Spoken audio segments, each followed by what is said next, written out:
issue number 2, electrical issue number 2. This boat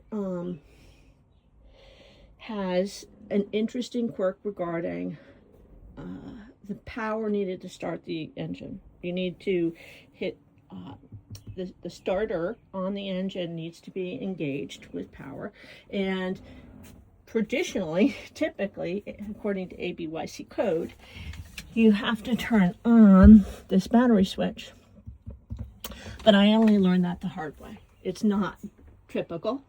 I must have been able to start the boat while it was still on shore power.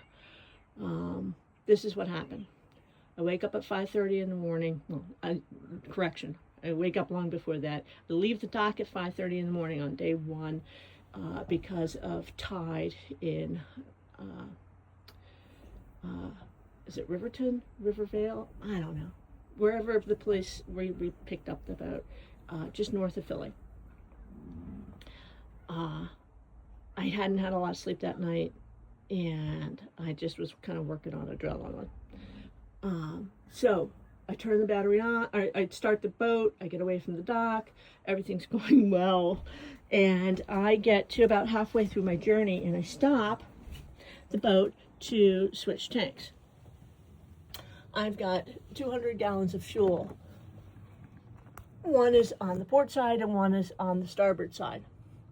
And so I switch off the engine, flip the fuel tanks, and then I couldn't restart the boat anymore. So I did a few things to try and solve the problem. I called my mechanic, Anthony, who was awesome. Totally recommend Anthony. He was so Johnny on the spot with me during the entire trip home. I mean, this spanned a couple of weeks. And every time I called him, he called me back immediately. So I called him. He ran me through a few troubleshooting issues. He cleared his schedule for the following day. We were slated to connect on the Delaware so that he could come on board and troubleshoot with me. But once I got through my troubleshooting and Anthony's troubleshooting, it's time to call Towboat US and get hauled in. So I called Towboat, waited for about an hour, maybe an hour and a half or so for them to show. Guy is super, gets on board. I knew that it was either the starter on the engine, or it was a dead battery. It was one or the other. So he brought his jumper with him. And then, because once you get a diesel engine going, it doesn't need constant power. It just needs the power to get started.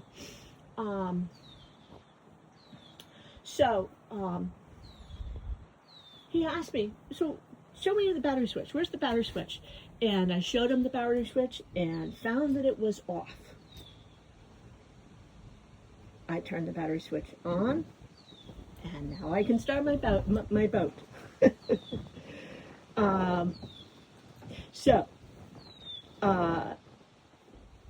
The interesting bit is that I could turn the boat on with shore power. I'm not supposed to be able to turn the boat on with shore power according to ABYC. So I need to trace the circuits and figure out how it's wired and undo that. The only clue that the battery switch wasn't on was I didn't have any of my gauges weren't functioning. So that's the clue until I get to fixing this wiring issue. The clue that I have forgotten to turn on the battery switch and I have powered the boat from shore power is that my gauges won't work, but the engine will run. That's not supposed to happen. You're supposed to not be able to turn an engine on unless this battery switch says on. So here we are. First couple of issues. Fortunately, electrical work is my favorite kind of work on a boat. It is time consuming. The thing to do really is to just begin taking notes and go through the whole boat, circuit by circuit, and try and just map everything out.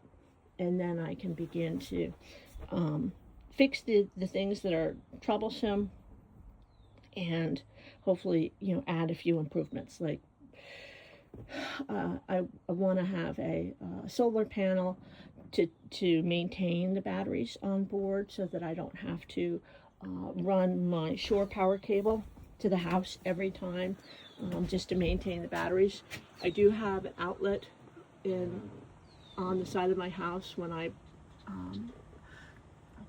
rehabbed the house, I had them put in a 30-amp circuit underneath that cap, so that I could run a shore power cable over to run air conditioning and that kind of stuff. But it's a bit of a hassle. It's a beast of a thing. It's 100 feet of 2-aught cable, which is heavy duty cable. So it can be done. And I'll probably do it every week just to top things off until I get a solar panel installed. But sooner or later, a solar panel is necessary. We probably consider a few other additions, along with the changes that would make this a more functional and typical setup in compliance with ABYC guidelines. So that's it for now. Talk to you soon.